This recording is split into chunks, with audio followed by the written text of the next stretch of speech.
Hi guys, and welcome to yet another Spearwork video, I guess. Yes. This is another spear drill that we use a lot in Ask, and I just thought I would show you guys. It takes its basis in having an opponent, well not an opponent, but a dummy of some sort that can move. This is my dummy Daniel, and Daniel is really good at moving, right? The best. No, but seriously, if this is a drill you can do if you have someone at home that you can practice with, and the person doesn't have to be a fighter, just have to be comfortable with being stabbed at or on, I guess. So there's several stages in this.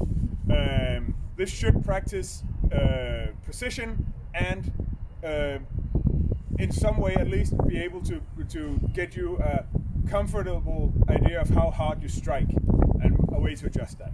So first of all, it's a basic 5 exercise. So if Daniel's just standing there, the first exercise for me is to stab my 5s like you would in whatever drill. I hope everybody practices this way. So obviously 2 shoulder shots, 2 low shots. Get them as low, I would say, as possible, so that you can practice striking just in the limit of the zone.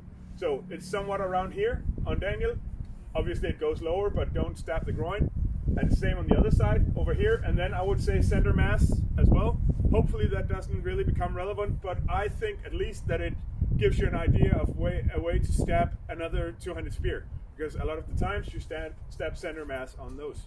So first we practice our strikes, and you can get the guy that that wasn't a hit. You can get the guy that you're practicing on to give you feedback on how hard the strikes are and so on. Obviously people who aren't really experienced would feel these strikes somewhat harder than people who are. That's usually the case anyway.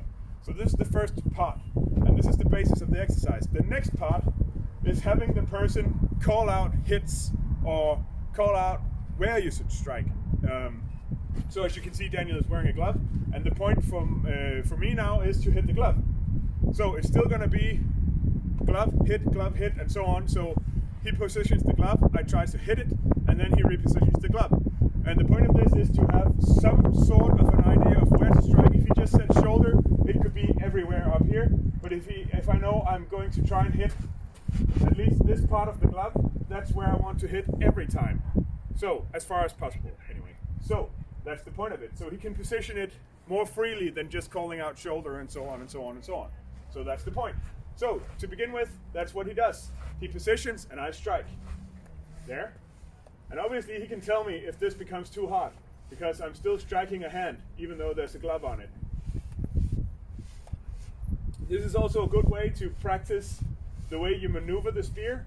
So if I strike his shoulder and then I have to strike the other shoulder, I obviously need to move my spear in a way that's comfortable for him. If I move this over like this, which would be the shortest way, that's probably not very comfortable. So it's a good way to get an idea of how to move your spear if you don't think that much about it to begin with.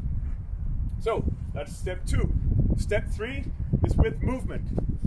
So this is where it becomes somewhat difficult for, I hope, everyone. The point of this is for Daniel to give me a moving target that can come at me or move away or move to the side and so on and so on and so on, which means that I have to adjust. So obviously if I try to strike the shoulder and he suddenly steps into me, I have to adjust to that, or else it becomes dangerous. And that's the point of this part of the exercise. And it looks like this. He moves constantly, and I have to strike when I feel I can make a safe strike. And I can move as well if I want. If you want to really practice it in a line, move as little as possible, or move according to what you would be able to do on a line. If you just want to practice doing safe hits against a moving target, you can move all you want. So, like this. Safe strike, there. Oh, didn't hit that one.